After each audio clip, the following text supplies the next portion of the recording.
with intermittent resources. And so when it's on a noise, when it's a very low percentage of the penetration into the electric grid, it really doesn't matter too much, it's noise.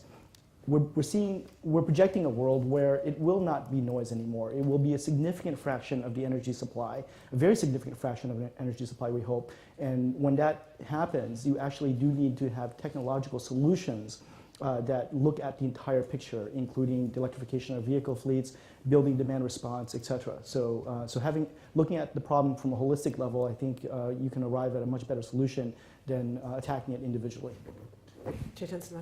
Yeah, I think the countries like India or any country which is kind of power hungry, this question does not arise. Access to grid, because any power available anywhere at any cost is most welcome. And to give an example, there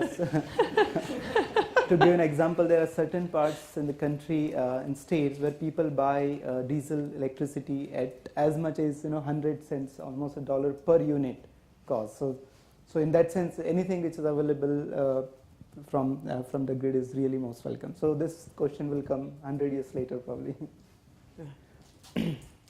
I have a question in the middle. Hemi Bahar, Organization for Economic Development and Cooperation, Paris. From Trade Directorate.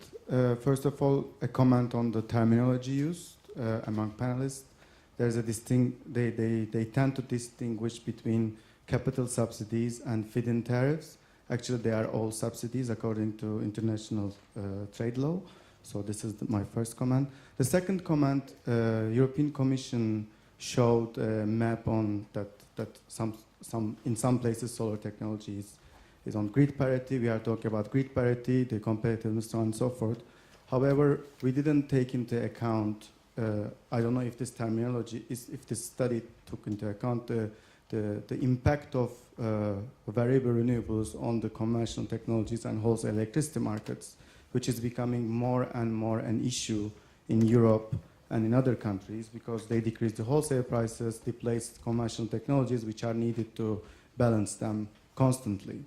So last week I was in a panel in Brussels, which is coordinated which is coordinated by two European agencies, and the discussion was, even though we come to a grid parity in terms of solar becoming competitive, there will be always an issue of additional cost of balancing, which will increase if we don't invest in transmission capacity. So we didn't talk much about this issue, which will become more and more important, I assume, and their also impact on wholesale electricity prices and also to consumers, directly or indirectly. I would like to ask all the panelists, what do they think about this new way of approaching to electricity markets and industry, basically. Thank you very much. I think we won't field it to all of the panelists because we're already a bit behind on our time schedule, but who of the panelists would like to take a brief? I'm not sure I understood, but I think... Part of it, transmission systems, which you actually did mention at the beginning. Of course. So I think, but I mentioned it as one of the benefits of photovoltaics in terms of being distributed power. Europe as a whole right now does have huge issues with the fact that energy generated in France can't move to Germany at the right time, etc., and vice versa, all over Europe. So I think photovoltaics as a distributed power is part of the answer for that. So and once we get the stability in the production of photovoltaics, then we won't need to have capacity of other less economic conventional sources of energy online and waiting to go when a cloud comes over a PV plant. Briefly, again, this could be an opportunity to look the power system in a very different way. You need not to create a central power, feed into the grid, and then send it wherever it is required. But you can think from a very different way and create that small grids or pockets of grids which can generate power there itself and use it.